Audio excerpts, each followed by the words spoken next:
Hey, good afternoon, everyone. My name is Juan Paulo Arau.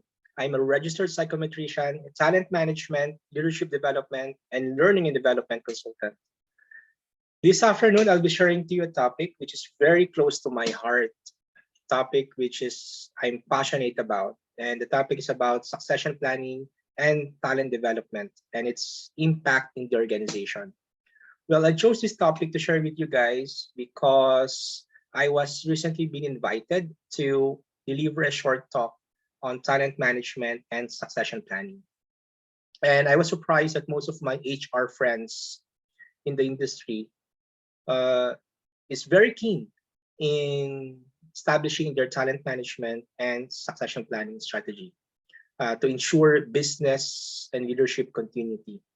I think maybe because of what's happening around us right now.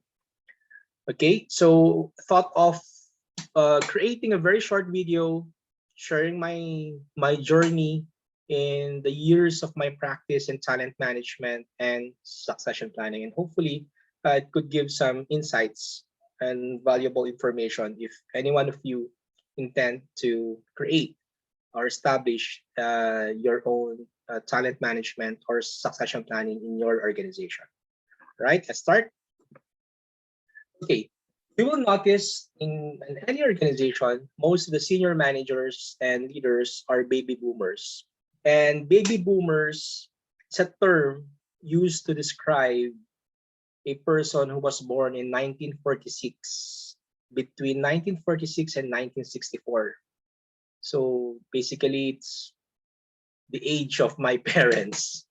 Okay, and based on my research, 40% of chief executives are over 55. Okay, and the youngest baby boomers are over 50. Half of the workforce retires by age 60. 20 to 30% of managers and supervisors in most industries are over 55. And almost two-thirds of the workforce retires by age 65.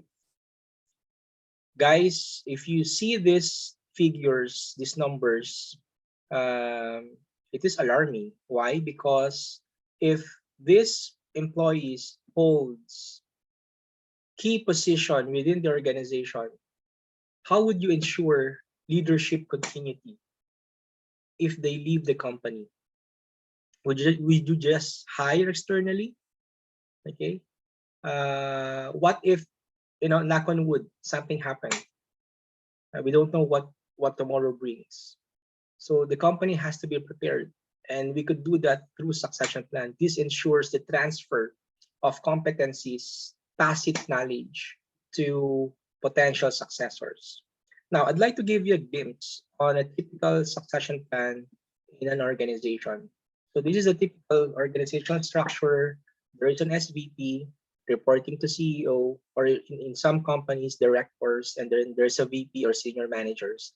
Then let's say hypothetically that the senior vice president suddenly leaves the company. Okay, and what would you do? Would you hire externally? All right, or would you promote from within? Again, with this example, who would you promote? There are two VPs, there are two potential successors. This guy or this lady. Okay, obviously, anyone who is competent, who is ready now. But how would you do that? What is your data? In a typical succession plan, there are what we call readiness levels. And this guy could be ready now, and this lady could be ready 1 to 2 years. And that's the reason why, in this example, this guy was nominated or appointed to be the potential successor because of his readiness levels.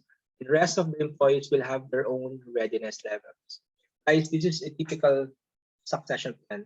Each succession plan will have its own readiness levels for each potential successors. And the aim is to bring these potential successors into ready now. And how would you do that? Through an effective, robust potential personal development plans or PDPs. We will be deep diving later on how do we move forward with the PDPs.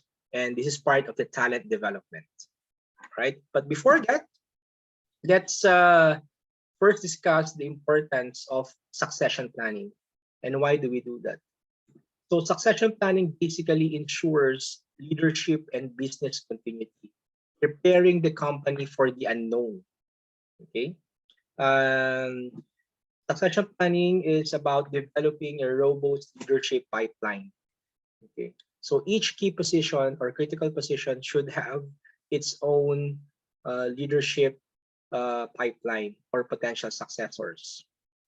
Another interesting thing about succession planning, it's about the creation of personal development plans and implementation of various leadership development programs to prepare future leaders. And this is the heart of any succession planning, the personal development plan. Because our aim, as what I have said a while ago, our aim is to ensure that these potential successors should be ready now. And you could only do that through personal development plans and leadership development programs. Okay, now I'll show to you some very interesting statistics with regards to succession planning. Out of the 1,503 respondents on the Society of Human Resource Management Human Capital Benchmarking Report in 2016, only 34% have succession plan.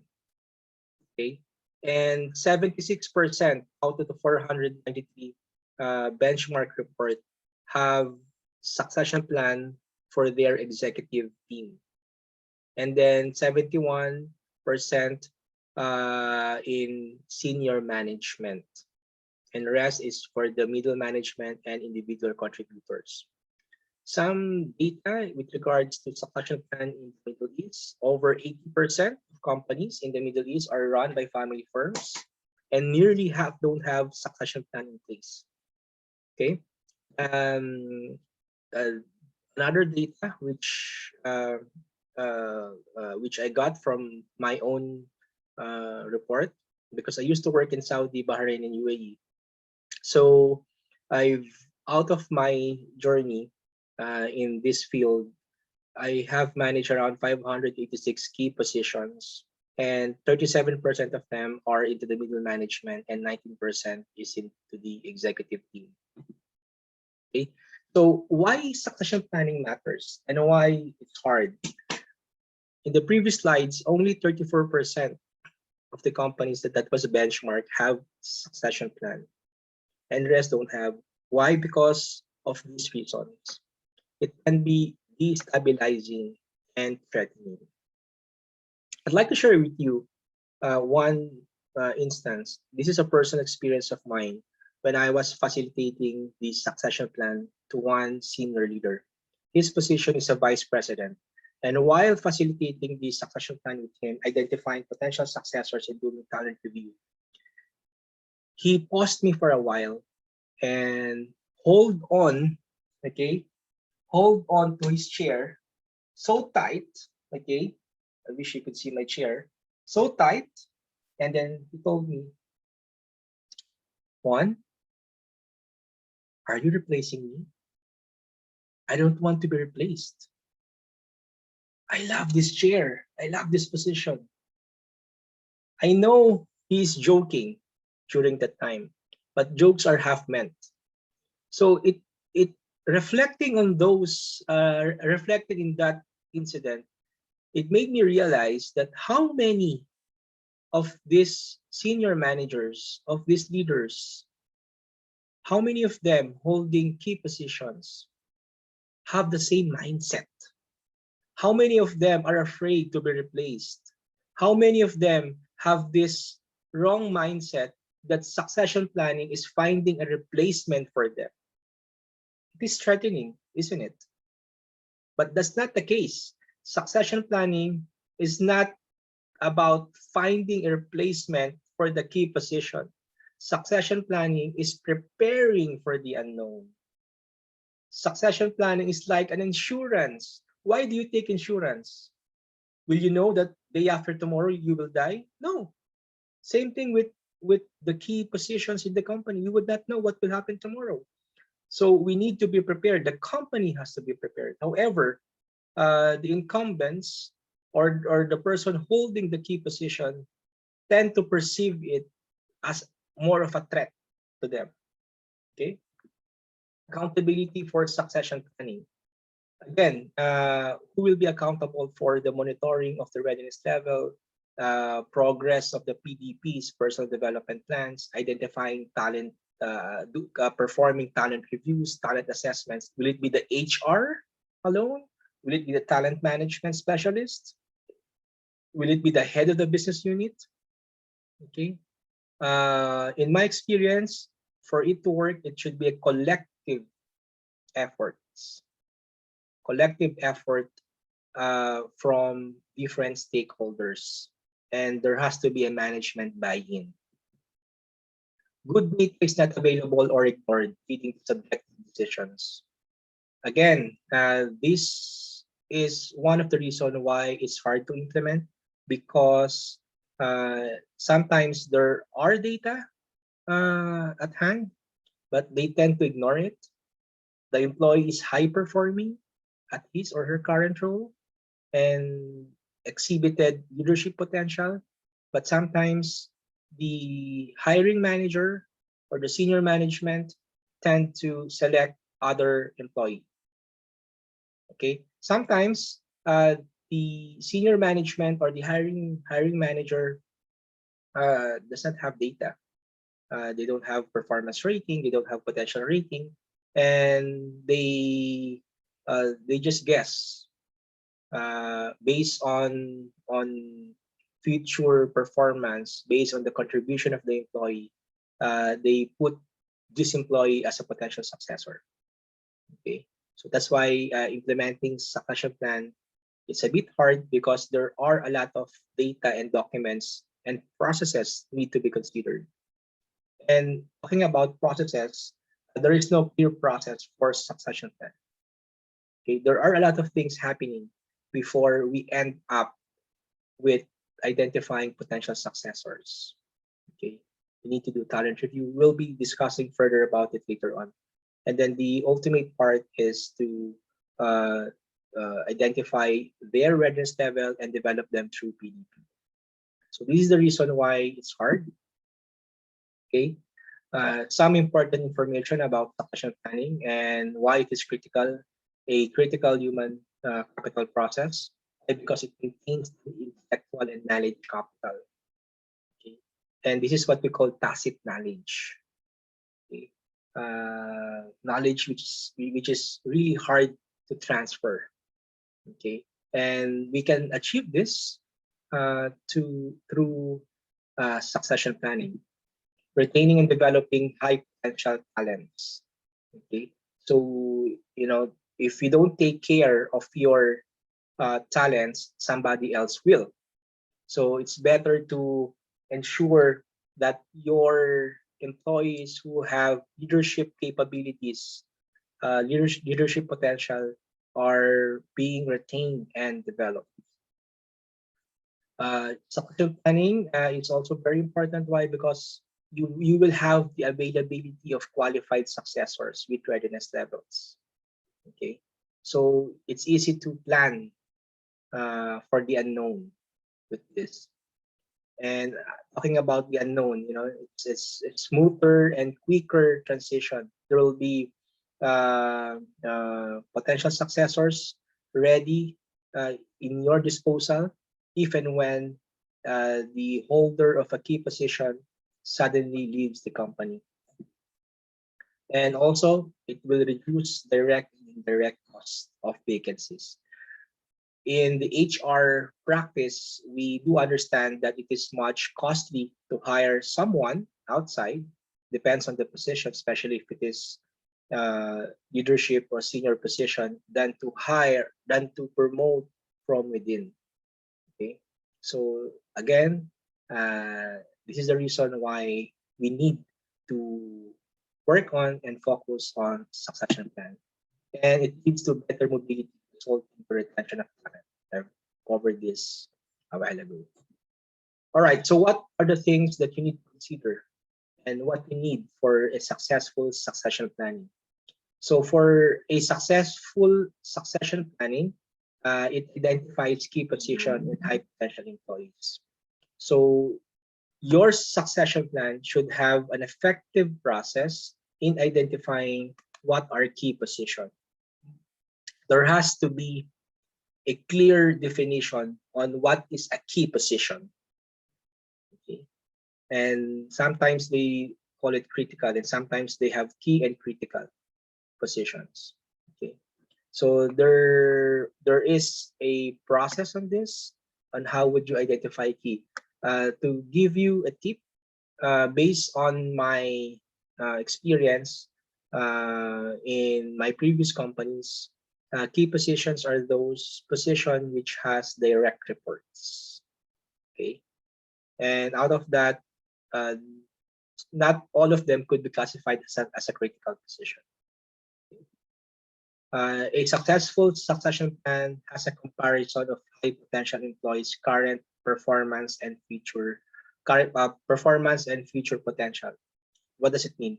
It means that there has to be a clear analysis on whether those employees that are being promoted on the basis of their current performance are really competent on the next higher leadership role, a role which is more complex than their current role.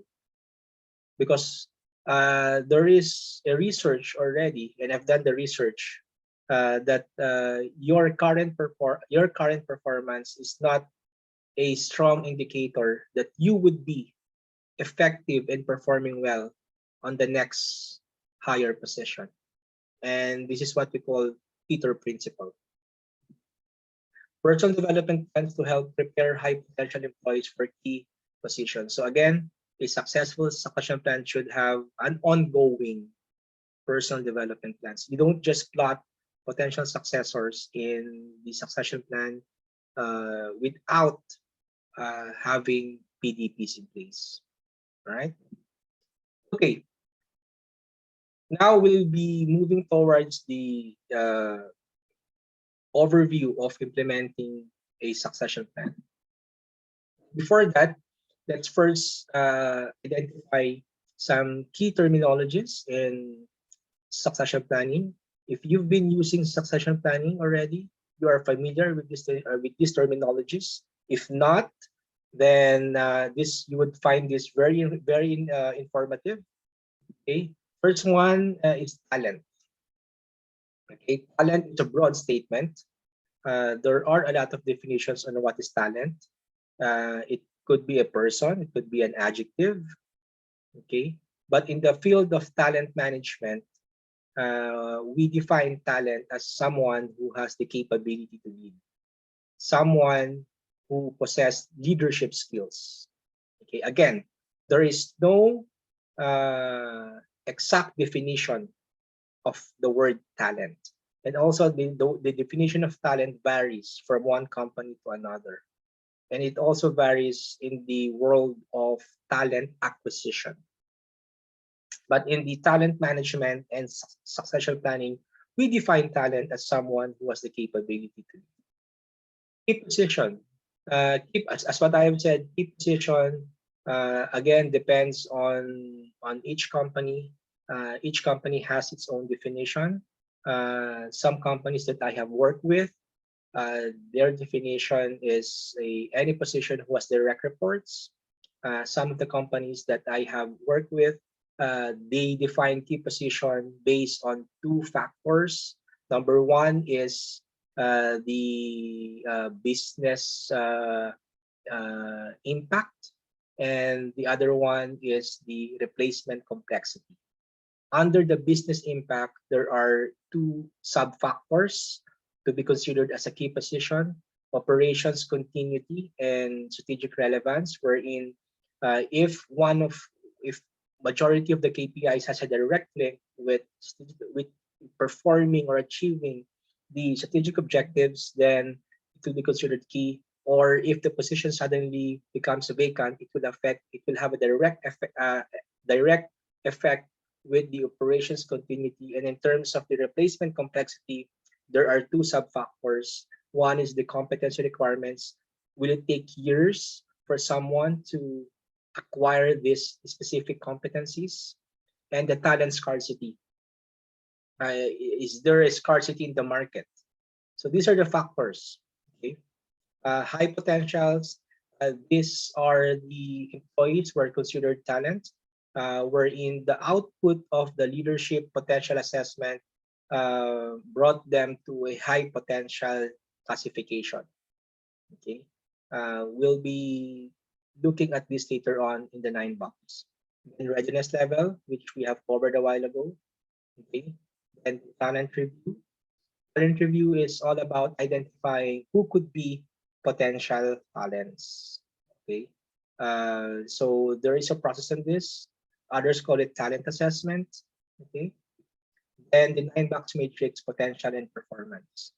Okay, so this is basically the key terminologies when you implement succession planning. It is not the only terminologies, there are still, but basically these are the main key terminologies. Right? Learning so far? All right, so this is the process summary flow of a succession plan. The first one is to identify key position. You first need to really identify if you have 500, 600 unique job titles. You need to ensure how many of them or how many of those positions are key. Okay, you would know that if you have a clear definition of what is a key position. Then you perform talent review assessment. Okay, when performing this, you need to ensure that those employees that are being assessed or being reviewed as a potential talent should be filtered. And how do you filter that? We normally filter it through the performance rating.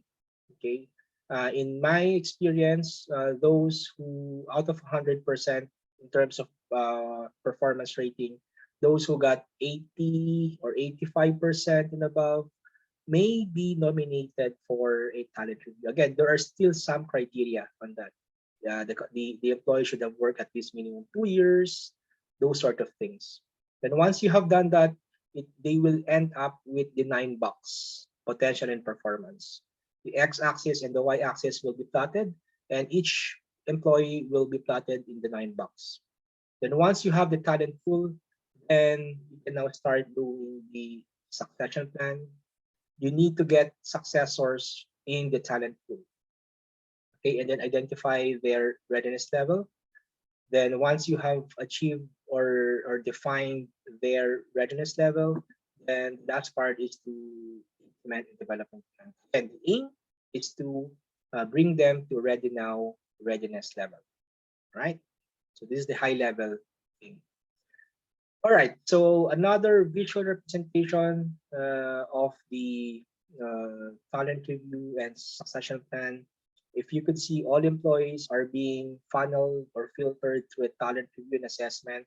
Those who got a performance rating of 80 or 85, it's up to you to identify the cutoff and to put more parameters or criteria, at least minimum 2 years or 3 years in the company. Then once you set that criteria, you do the talent review and assessment. Then until you end up with the talent pool. Then from your talent pool, you can get your successors. Okay, and then there is also a process to really identify with confidence on their readiness level. And the 9 box matrix, potential and performance. This is the 9 box matrix, potential and performance, which most of the talent management consultant specialists and any company who has a succession plan or talent management strategy, for sure they are familiar with this. They are using this. It's a well-known tool developed by McKinsey. And basically, this is how a 9 box matrix look like. On the left side is the potential, and the bottom part is the performance. So the pink box is the what we call talent. So we only select potential successors from the upper right quadrant of the 9 box. However, for some in some instances, if we have less talents in our talent pool, we can also get potential successors in B2.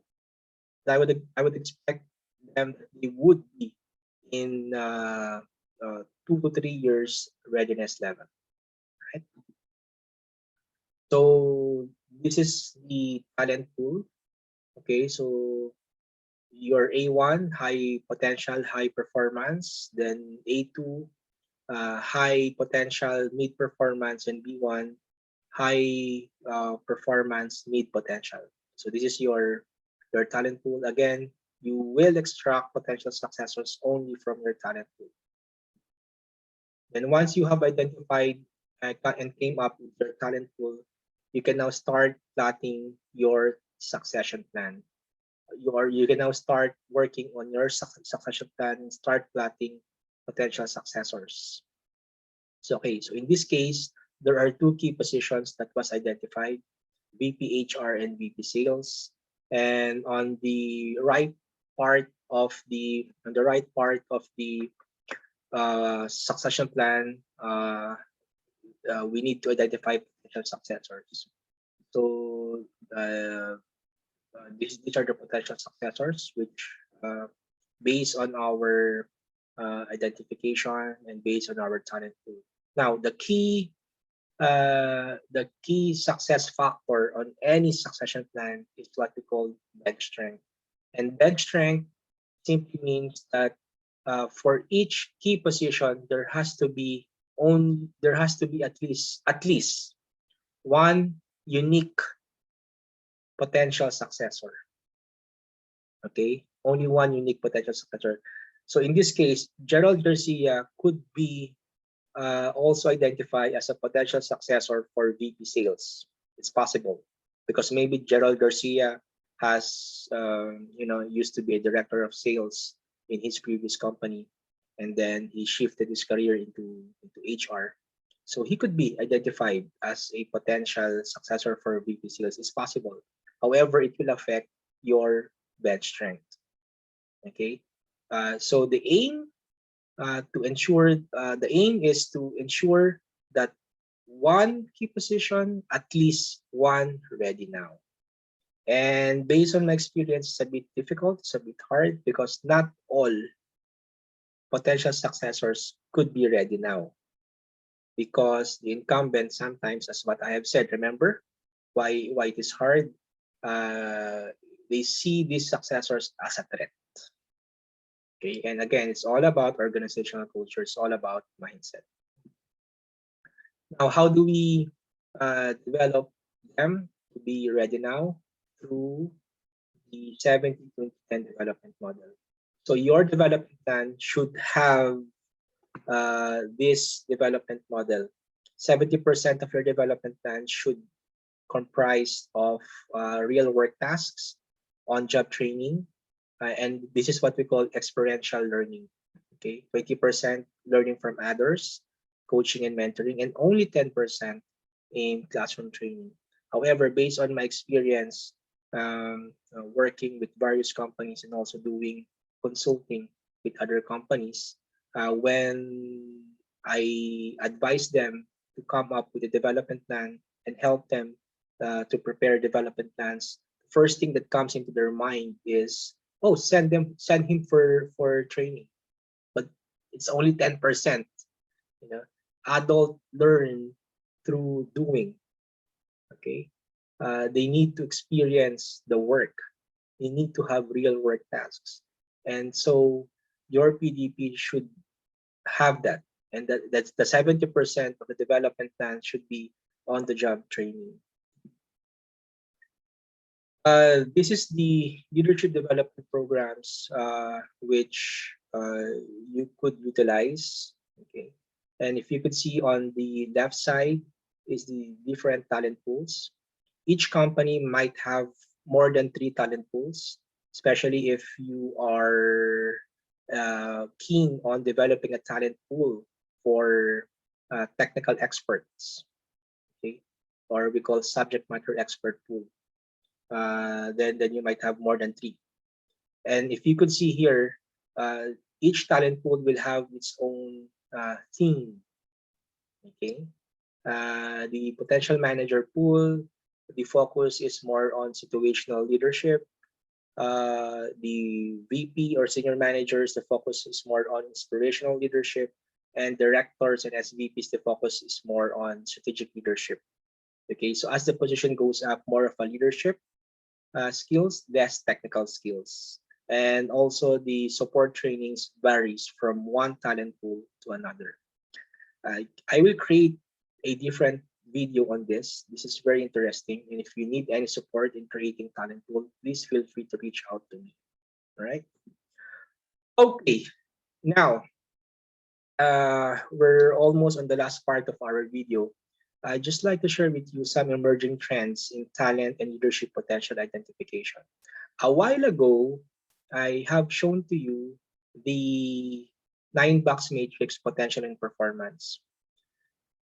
In my practice of talent management and succession planning for more than 10 years now, close to 19 years, there is a serious issue or gap with the validity and reliability of potential and performance as a variable, okay, as a criteria to identify future leaders.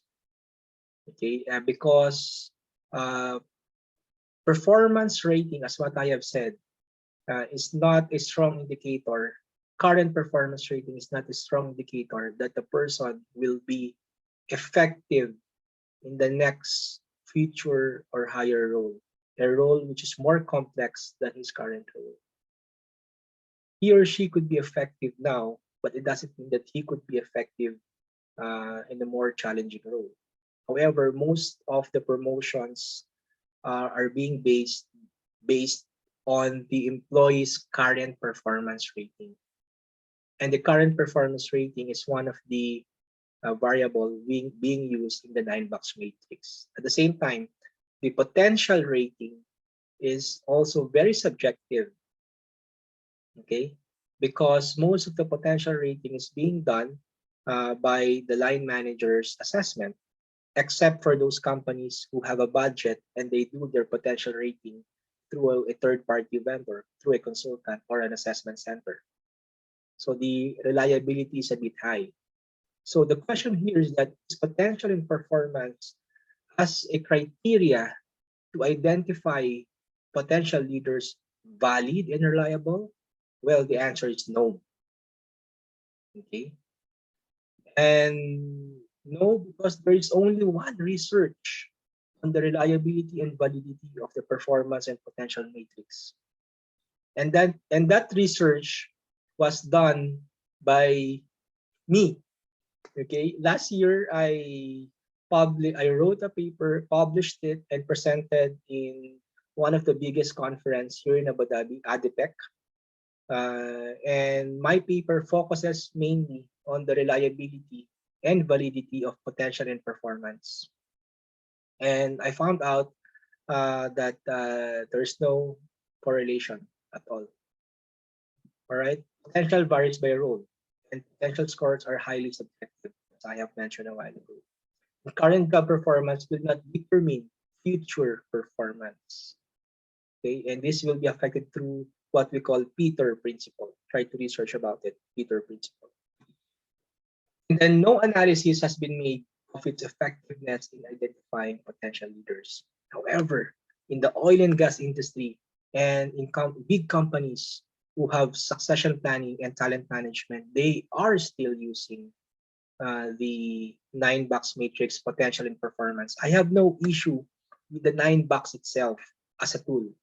Okay. However, the variables that is being used, which is the potential and performance, these two variables has no correlation at all. No correlation. So we need to find an evidence-based leadership or talent identification criteria. Because there's no, but again, most of the talent management specialists and practitioner is, the potential and performance is their comfort zone. We've been doing this for a very long time. Uh, so they tend not to look at an evidence-based criteria. Okay. And so what happened? After plotting employees in the 9 box, what normally happens? We still do 9 box calibration. 9 box, or we call it 9 box talent calibration, wherein we move talents from one box to another box, from A1 to A2, from A2 to B1. Why? Because senior managers or the management team do not perceive that this employee or this talent is A1. Yeah. So they do calibration. They push from one box to another, and it defeats the whole purpose of the talent review and assessment. Why are they doing that? Because the tool is not working. It is only indicative. It is not evidence-based. So we need to find evidence-based criteria. So my study looked into 102 managers, and I correlated their performance and potential for the past 3 years. And these are my initial findings: 0.27, 0.31, and 0.24. So if you have done a research on correlation, the perfect correlation is plus or -1. Okay, and these are the output of a correlational analysis. For it to be strong, it should be between 0.99 to 70, moderate 0.69 to 40, and then if it is below 0.39, it's weak. Or in other words, there is no correlation at all. Now, my research revealed that the correlation coefficient of potential and performance for 3 years is 0.27 in year 1, 0.31, and 0.24 in year 3. So it's very weak. In other words, there is no correlation at all. If there is no correlation, why talent management specialists, why big companies are still using potential and performance? Okay, because there's no evidence-based criteria yet that is being developed, or that was developed. There's no correlation, and this is how it looked like, or how it looks like in plotting the score. Okay, so there's no correlation at all. This is how a positive correlation look like, and this is how a negative correlation look like. Okay, so there has to be now an evidence-based talent leadership potential identification. And talking about evidence-based, there are a lot of research already, a lot of published paper already, that successful leaders tend to have high emotional intelligence, or high EQ. And the person who first spearheaded or initiated the study on emotional intelligence, Daniel Goleman, he's an EQ expert, said that gifted leadership occurs where heart and head, feeling and thought meet. Okay, so it's given. There is science on this. There is a strong evidence that effective leaders tend to have high EQ. So maybe this is one of the variable in replacement of potential and performance. And the other variable could be IQ. Okay, EQ and IQ. And there is also a recent study, and more studies are now being published, that IQ and leadership effectiveness has correlation. There's a link that certain leaders who is effective in their leadership role tend to have a certain level of IQ. Okay, their IQ is a bit high compared to their team members. Okay. So there's a specific number of the IQ or specific score. Okay, and this could be the evidence-based talent and leadership potential identification, the EQ and IQ. So, guys, do you think that it's about time to change the 9 box potential and performance to 9 box EQ and IQ? Considering that there is an evidence-based research, or there's already a research done for these variables. All right, so this is how the EQ and IQ will look like. And I'm on the process, by the way, on publishing such research. I'm on the process of working on this 9 box matrix EQ and IQ. And once it's done, I'll share it with you guys. Okay. Again, the aim is to have an evidence-based criteria to identify future leaders. All right, so the emerging trend now is from potential and current performance.